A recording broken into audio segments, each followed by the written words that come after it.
Over the last few seasons, the Dallas Mavericks have suffered as we've had to rely on Maxi Kleber, Dwight Powell, even JaVale McGee as our starting center, as we just couldn't really find a reliable big man to play alongside Luka Doncic in those pick and roll situations.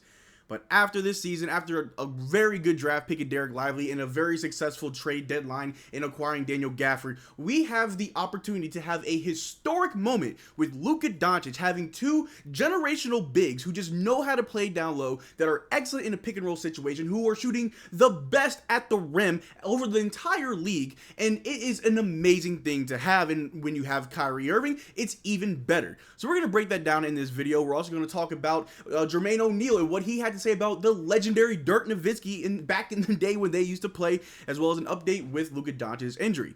But how's it going, everybody? My name is Marcel Martin. This is Mavs Digest, bringing the latest news on everything Mavericks related. And before we get started with today's video, 64.2% of you guys watching are not subscribed. That number is slowly going down day by day. But if you want to stay up to date on all the news, all the Mavericks videos that we're doing, the live streams, make sure you subscribe so you don't miss out on a single thing that we do.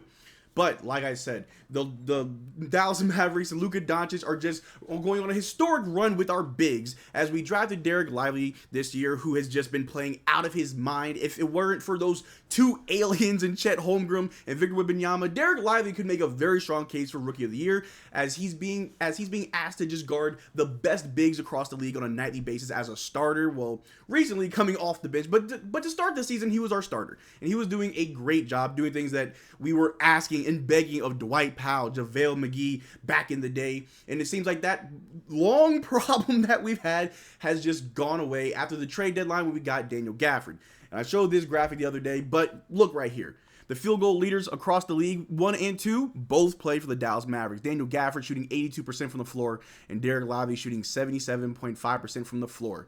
Luka's a ball hog. It'll never work out. Meanwhile, we've got arguably the best duos of as far as center position goes in the league, and combined on the floor, they are a problem. They're just 1A and 1B. Oh, you're tired of Derrick Lively? Don't worry, I got Daniel Gafford. It's going to feel just like Derrick Lively on the floor, and it's amazing. And like I said, it feels like we finally have that missing piece for Luka and Kyrie. I'm very glad we don't have to see any more Maxi Kleber at the 5, because these guys are getting it done for us. And not only that, man, the Dunk City is in Dallas the other day against the Utah Jazz. We broke more records. It feels like we've been breaking records all season, but we hit a franchise high of 18 dunks in that game, and that was the most by any team in a game since 2021. It's amazing. It is just amazing. We are a new team now. I've said it many times on this channel how transformative Daniel Gafford and PJ Washington were at the trade deadline. We are no longer a team that just relies on our jump shot and our three-point range. We are a presence down low. Our points in the paint over the last few games have been phenomenal, and I got the stats to prove it. Most points in the paint per game since March 1st. Indiana Pacers are first with 61.2. Los Angeles Lakers with 56, but right there sitting at third, 55.6. Now, we're not the best at the rim, obviously, that's the Indiana Pacers, but if we can get our three-point shot falling like we saw against the Sacramento Kings, that's a deadly combination. A team that can drop about 12 to 15 threes on you while dropping about 55 points in the paint. Are you going to guard the perimeter, the interior?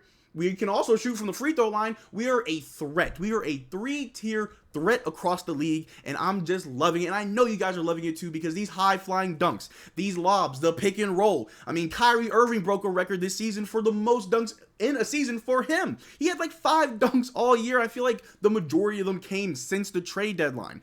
Once you see Daniel Gafford jumping out the gym, getting blocks left, right, and center. The other day, he had like 5 blocks in the game. And we have Derrick Lively just able to catch those easy lobs. Everybody wants to start dunking. And let's not forget that we have Derrick Jones Jr., who was the 2020 Slam Dunk Contest winner. The guys are just immaculate from the floor, shooting great. I mean, Derrick Lively, Daniel Gafford, they're 1 and 2 for the best field goal percentage in the league. I mean, what more needs to be said? But like I said in the intro, we're also going to talk about a quote from Jermaine O'Neal, the legend himself, had this to say about Dirk Nowitzki. Jermaine O'Neal saying, Dirk Nowitzki was the toughest opponent I ever had to defend.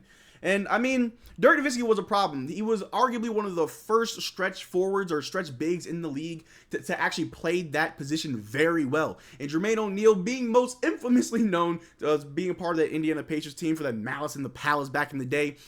I mean, Jermaine O'Neal was a great player. He was also a great defender. But for someone like him to give Dirk that type of praise, saying, man, he was just tough. I mean, what more needs to be said about the legend Dirk Nowitzki? But he also goes on to say in the article right here, being in there with Elton Brand, Antonio McDays, I mean, just Chris Webber. I mean, every night it was like, here we go. Let's see what we got. And also, they were pros. They were legit 20 and 10 guys. Or there were guys that were going to specialize in running down every rebound or defending every good offensive guy. So every night it was like a challenge because you had to adjust how you treated that matchup. I would say if I had to, Dirk Nowitzki, he probably was the most difficult one to guard because he could pull up off any foot, like off the dribble, boom, and he's up. And he's 7 feet tall, and that's absolutely right. Jermaine O'Neal, I mean, you don't have to be a Mavericks fan to know the impact that Dirk had in the game. That one-legged, that one knee up fadeaway jumper was cash money. It was good every single time you saw it. You didn't have to think twice whether or not it was going to go in because it's Dirk. I mean, the man does not shoot to miss, right? So that's a lot of high praise, and that just adds to just the legend of Dirk, that you got guys that are throwing down Malice in the Palace style, those guys are saying, hey, Dirk was hard to cover, he was hard to defend, he was getting his shot off regardless. And like I said, to me, he was one of the very first stretch big men in the league, and he was just lethal from range. And this right here, I mean, the man was averaging 20 points, 7 rebounds, 2 assists, shooting 47% from the floor, 38% from 3, and 87% from the free throw line. He was almost a 90-40-40 guy. Like, his career would have been even better if he hit those 90-50-40 splits. He was so close. But Dirk was a problem back in the day. We saw the historic run where we had to go through the Trailblazers, the back-to-back Los Angeles Lakers, the up-and-coming Oklahoma City Thunder, and then we took on arguably at the time the best team in the world, the Miami Heat. But it didn't mean nothing when you got Dirk on the team, when you got Jason Kidd on the team. Come on, man. I mean, you know who all was there. Tyson Chandler? Come on. Dirk was a problem, but that team was a problem too. So shout out to those guys. But Dirk, man, even to this day, people are still bringing up the legend because he was the truth. But on top of all of that, the other news that we got for you guys today is that we do have an update on Luka Doncic. As you all know, over the past few games, he's been listed as questionable. I mean, he's played, but he's been questionable, and apparently he's been in Achilles soreness, where Jason Kidd the other night, he didn't even know really what was wrong. He's like, I guess it's just sore. But we do have an update ahead of today's game against the Sacramento Kings. Dallas Mavericks superstar Luka Doncic with the left Achilles soreness is questionable to play against the Sacramento Kings on Friday. So not really too much of an update, just he's still questionable, and this game is a big one. This is huge for us. I mean, the last game was big, and the guys knew it, and they just blew that team out the water almost by 40 points. It was incredible. But this is still, I mean, we're on our last 10 games of the season. This game is crucial as well, and if Luka Doncic is ready to play, let's do it. I don't want to risk injury going to the playoffs, but if Luka Doncic is feeling fine, if he feels like he's good enough to play, then by all means do it. This team has the keys to success. We did everything right in the first game. We defended very well. We shot the 3-ball perfectly, and I hope that 3-ball comes back tonight. It was just great. I mean, we were playing great down low as well, even though we shot better than the Kings from the 3-point line and still outscored them in the paint.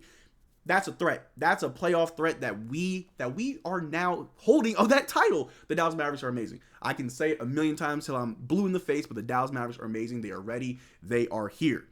But that's all the news that I got for you guys today. I will not be going live for today's game. Something came up, but I'll still be watching the game. I just may have to put out a quick post-game video for you guys, just so you're not missing me too much. But make sure you check out our Twitter and our Discord. The links are in the description below. Consider being a channel member to enter into our chance to win a free jersey giveaway. And until next time, y'all take care, guys. Peace.